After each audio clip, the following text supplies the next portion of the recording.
Hey everybody, welcome to Final Fantasy 15. I'm playing the Windows edition, but that's neither here nor there. This isn't episode 0 because there's no way I can get through the entire content of the series at all in this LP, and I kind of needed to give a little primer as to why. Final Fantasy 15 is a multimedia franchise. There is a giant extended universe that goes into this game proper, and I can't go through it all without copyright striking my channel because there's movies and things like that. I might as well explain some things.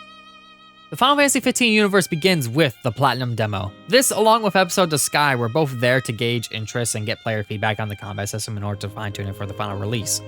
Platinum Demo is canon, Episode of Sky is not. It's kind of weird how that works. The King's Tale Final Fantasy 15 is a side-scrolling beat-em-up starring King Regis, telling a little story to Prince Noctis when he's younger. It's free, might as well just get it. Now, for the theatrical release. Kingsglaive Final Fantasy 15. It's not a great movie, but it does detail some events that do happen early on in the game that's not in Prince Noctis' view. If you want to find out what happens early on in the game, might as well just give this a watch.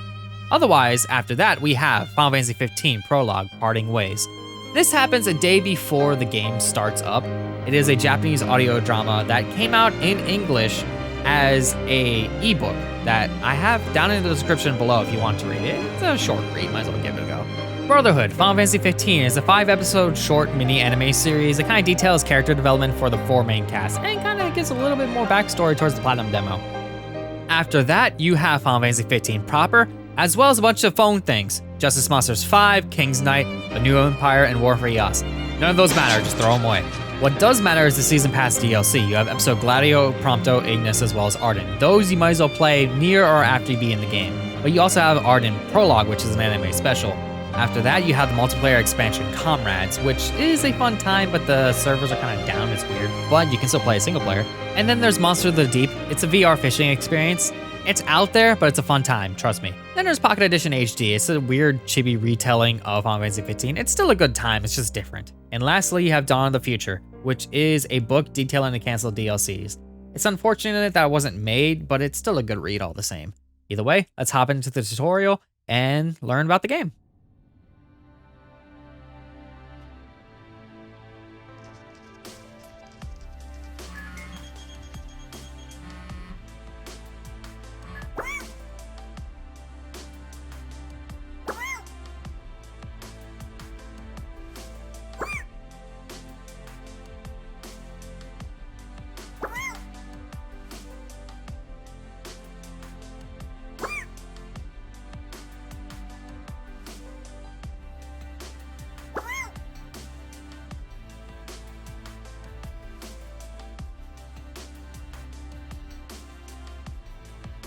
Welcome to the tutorial. You don't have to play this, but I'm playing it just because I want to demonstrate the combat. It's very different in this game, and I probably should show it off. But there's also a lore guide, which kind of gives you a Cliff Notes version of what's going on in the world of Eos.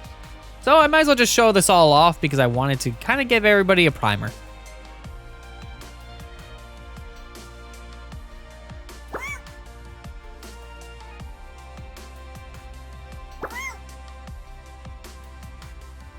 What a pal indeed, we get to beat up Gladio, but first we need to learn how to defend ourselves. Defending ourselves is actually quite easy in this game. Defending, all you really have to do is hold down the X button in order to phase, or the square button if you're playing on the PS4. That will allow you to basically evade attacks by phasing through them before they hit you. If you hold it down before they hit, more than likely you're gonna block things. You can't block everything using this, but we do, you go right through something.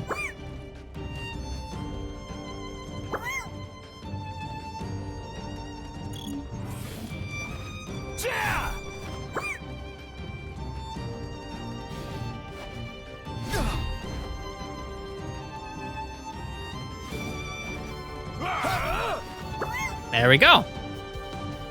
Now it's our turn. In order to attack, we need to hold down the B button or the circle button, pretty much the right face button in order to automatically chain attacks. If we move the left analog stick around while attacking, we'll actually change how our combat flow goes.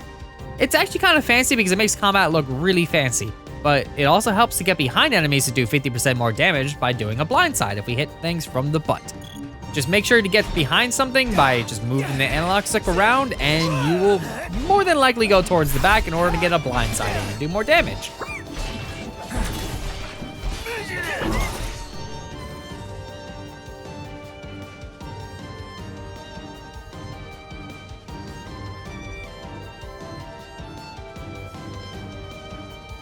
Parrying. When we hold the button down to block, we basically get a little notification on the screen that says, hey, block this attack. You need to block this attack or it's going to hurt. If you do that, you have a chance to parry by countering by hitting the right face button, which will be B or circle. So, just do this and then quickly press the B button or circle and we get a parry going. All right, give me another one. Thank you.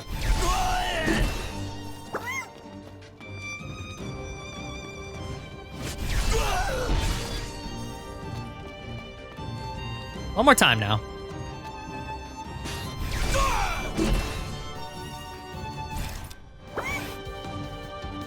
And there we go. If you don't block that initial attack when it shows up on the screen, you're going to take a lot of damage. So just make sure that you're holding down that button in order to block and parry right away. Just stay on guard and be ready. If you're not sure about how to do this, there are more drills you can do after this tutorial in order to get this down. I'm good to go, so I'm not going to bother.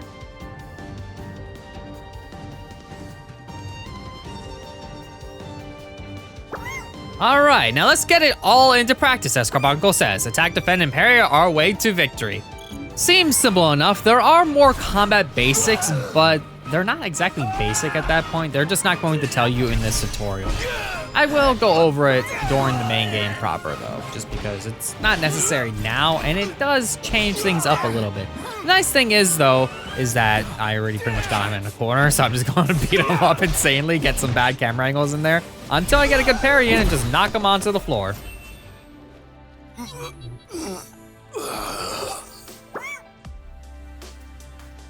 I would say kinda.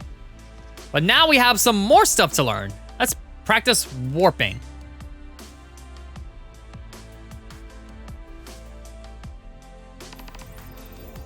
Warping in MP. Warping. It's warping time. Pressing the top face button by itself will allow us to perform our blade warp. Wherever we're facing, we'll throw our weapon in that direction and just warp directly there. So if we just wanted to warp behind Gladio, for instance, we just press the Y button. And that was a simple blade warp, but if we want to do a warped strike, if we hold RB or R1 and press the top face button after that when we're targeting the enemy, we will warp to the enemy and do some damage by basically hitting them with our weapon, whatever we have at the time. It does a little bit of damage, you just gotta make sure that you are locked on with your camera on their sides like that. So now it is time to strike indeed. So in my case, I'm just gonna hit the Y button and bam! Point warp. In addition to warp striking enemies, Noctis can also point warp to specific locations. So in that case, when we look around and we see a blue reticule just kinda up in the air somewhere, if we hold down the top face button, we'll warp to it. So when we warp there, we'll just go whoop straight there, and now we're hanging here. And where we expend stamina, we don't need to worry about that just yet though. So pretty much in layman's terms, hold down R1 and RB and you'll do a warp strike when you press the top face button. And if you're not, you'll point warp or just go somewhere else by just flinging your sword. Managing MP. Warping and phasing consume MP, which is shown as a blue gauge above Noctis's head after point warping, as well as on the bottom right. If we use our MP into deficit, we basically run out, we enter stasis, which limits our abilities. We need to get our MP back. So if our MP is really low, we can get next to cover, hold the X button or square button down, we'll cover, we'll get our HP and MP back slowly. So we kind of have like a low MP, so we just go into cover somewhere, we just get some of our stuff back. We can also point warp to some locations and get our MP back instantly. Performing a point warp instantly restores all MP. I just said that game. Take note of markers in case you need respite.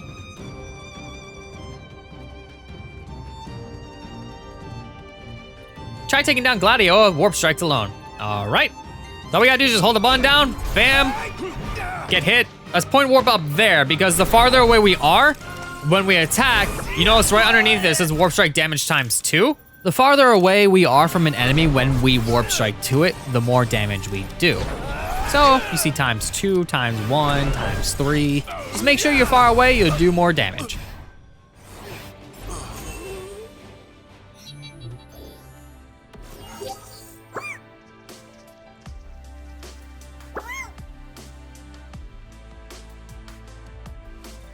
All right, time for resistances.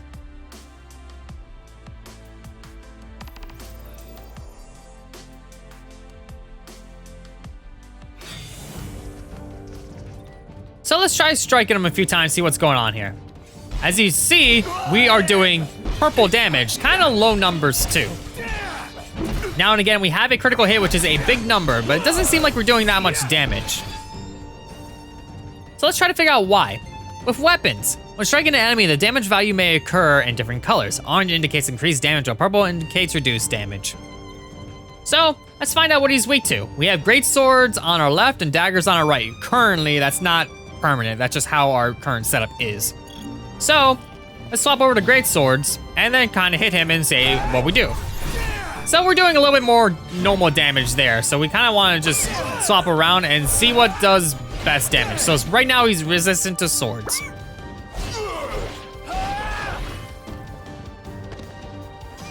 All right, he gave us a javelin.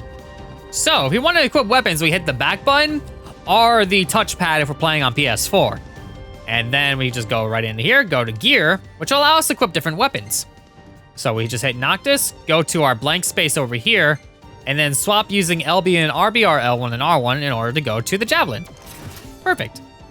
Swap over to that, and then we get a strike in, which he seems to be weak to at the moment since we just stab him. I think most people are weak to stabbing, but this seems to be especially useful.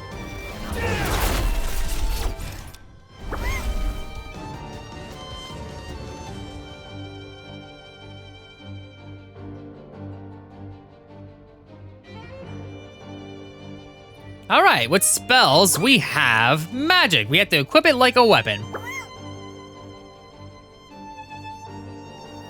Thank you, we get 5 fires. So all we really gotta do is just go into our menu like we did before, go to gear, select a spot on our dial over here, just any spot will do, and then go over to the last one, which is our spells. In case we have 5 fires in a magic flask. We just do that, and then we just swap over to it, and aim and fire. So spellcasting. We swap a weapon to it and we hold the B button down in order to cast a spell. So we just do this and we can aim around like this and then just pick a spot and then bam.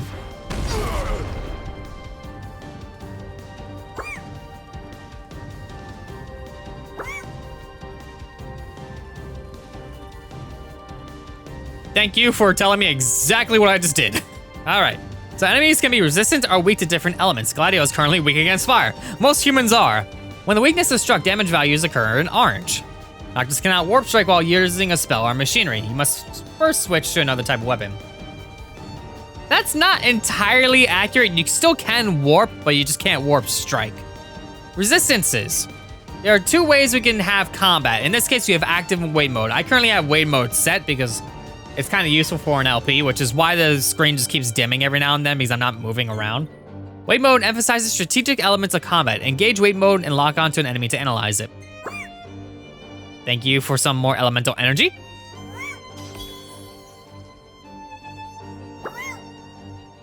I imagine so. Again, the reason why I'm using wait mode is just to kind of give people a little bit more information, and it helps during an LP to explain things. So if I sit around and wait, don't move my analog stick around, I see a wait timer on the bottom of the screen, which kind of goes slowly, allows me to strategize and get stuff down instead of having enemies bum rush me. If I wanted to scan an enemy using Libra, I hold RB or R1 and I get some information about them. In this case, we see sword, great sword, javelins, daggers, guns, shields, machinery, as well as magic. Fire, blizzard, lightning, and light. In this case, he's weak to daggers and blizzard at the moment, so I can go into my element C and put on blizzard instead by crafting some. So I go over here and I could just go and just put in all my ice magic into it to craft some blizzard. You see on the bottom option, you could also craft items into it and give it special effects here and there. In this case, we don't have anything, so I'm just getting a standard blizzard. So it is what it is for now. We're just gonna hit him in the face with some ice. The thing is with magic though, is magic has friendly fire. So if I'm near it, I will also take some effect to it. I don't exactly get damage. It honestly depends on what it is. If it's on fire, I'll be on fire, that kind of thing. But also it will hit your allies too. So you gotta be careful where you cast it. Just don't throw it all willy-nilly because your friends might get hurt and it's a little bit of a bother when it is.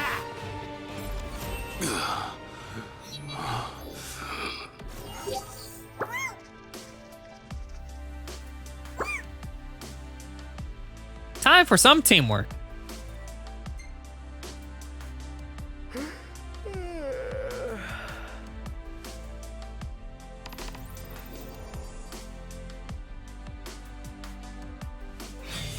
You rang? All right, Link strikes. Noctis's friends engage in combat automatically. You don't have to control them, they actually just assist you in combat. They are really good when it comes to AI. I say really good, but sometimes they're kind of dumb when it comes to your spells. If they are nearby when Noctis performs a parry or blindside using a sword, greatsword, or polearm, they may join in for a linked strike. So in the meantime, I'll just hold down the X button or square button until he decides to actually do a big strong move that I need to parry. There's also another thing called blindside link. The tutorial doesn't go into it, but pretty much when you hit somebody in the back, when you have one of your allies next to you, you do an attack just like a link strike, except it's a little bit easier to activate. You don't have to wait for this. The thing is though, you need to have one of your allies next to you in order to perform a link strike or blindside link. So if I move Gladio out of the way to where Prompto is kind of way behind me and I do another parry like this, he won't join me before the attack because he's not near me. So it's not exactly a team up, I just have to be near my allies, which in the case of Prompto, he's a range fighter, so he's not as close as the others would be. So it just happens when it happens. It looks fancy when it does. Techniques. Noctis's friends have unique techniques to perform at his command. Performing a technique depletes the tech bar, which gradually fills during battle. If we hold LB or L1, we can select a technique. So in this case, Prompto has Piercer, so if we just hold this down and then click left, he'll do his technique ability.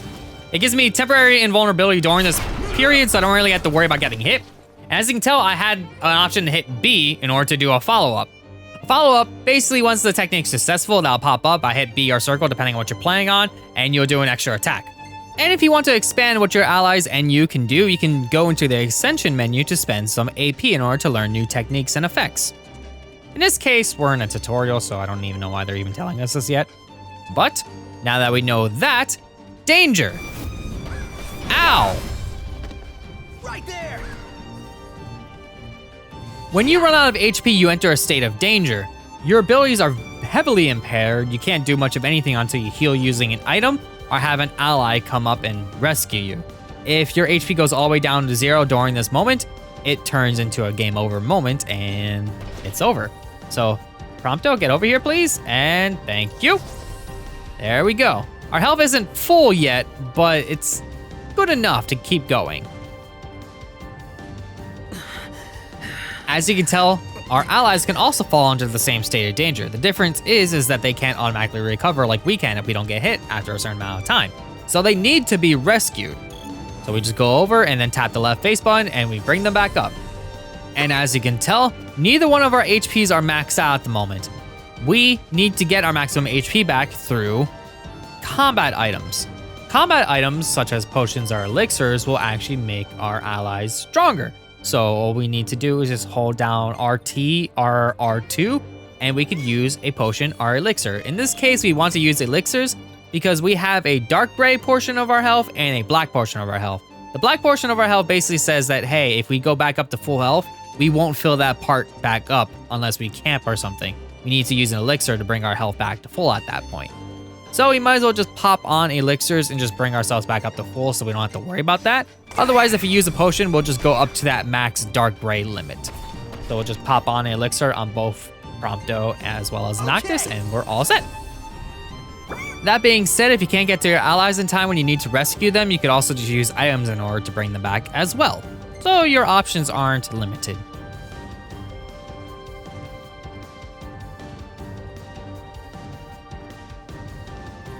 Now team up with Prompto and take down Gladio. We'll do just that. Thank you for the magic flask, so now we can make our own stuff. And let's find out what Gladio is weak to, shall we? So we'll just do this, and we'll get this. He is not weak to swords, he's weak to great swords, not weak to javelins, not weak to fire, weak to thunder, as well as not weak to light. So let's go with that, go to elemency, and I have fire, so that's all I can really do. So I'll just hop on the fire, like so. So Prompto just needs to stay away while I do this. There we go, and I'll do one of these on him. And then, bam, and then I'll get the follow-up attack. And then I'm gonna jump in his face and just start doing some damage. Block, parry, do that.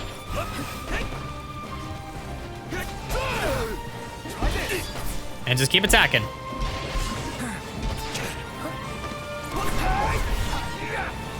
Prompto, you're up.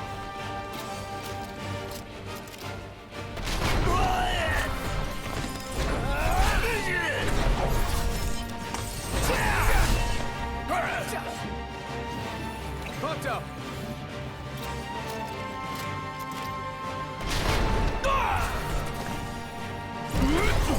Try this.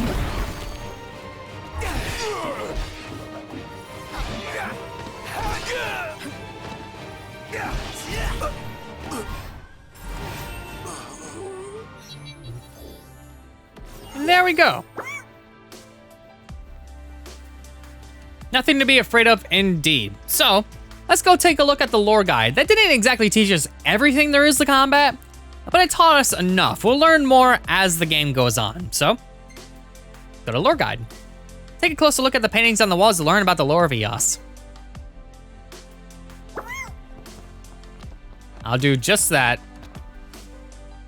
All right, the land of Eos. Our story takes place in the land of Eos. At present, the world is divided between two warring states. Controlling the majority of the world's lands is the military mighty Niflheim, an aggressively expanding imperial war machine. The kingdom of Lucis continues to resist the empire's advance with magic. The crown city of Insomnia stands as the kingdom's last bastion, but the empire has already made inroads on the outlying territories, including primary regions of Lee, Diskai, and Kling. The Six and the Oracle. Old tales tell of the six gods who have stood watch over Eos since antiquity. It is said they now slumber, conserving their strength, waiting to awaken upon the coming of the plague known as the Star Scourge. She, most pure of faith, is the Oracle, a daughter in the line of who's said to commune with the Six. Blessed by the astral god, she calls forth the power of Eos to heal those who are suffering and afflicted. Her devotion to helping all those in need has inspired reverence for her among the people all over the world.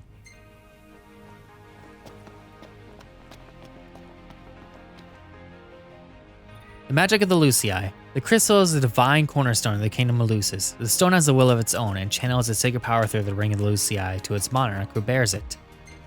Monarchs in the line of Lucis have the innate ability to conjure magical weapons. A handful of close attendants are also afforded the access to this self-same power.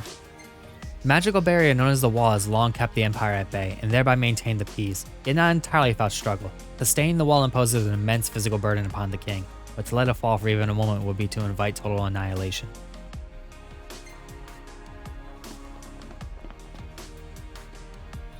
Demons and Night. Eos is plagued by hordes of demons, vicious nocturnal creatures of various forms that strike fear into the hearts of even the most seasoned hunters. Demons are denizens of the night, and the more predatory among them are drawn to the roads after dark. People now dread the setting of the sun for fear of what monsters might be lurking in the shadows. In recent years, the demons have grown in number while the nights have grown longer. The correlation between the two phenomena is yet unproven, but scientists persist in their search for a link. And now we're all caught up. We have an idea what's going on in the world of Eos. We know how to play the game. We're all set. Next time Azure plays more Final Fantasy 15, we enter the world of Eos. See you all then.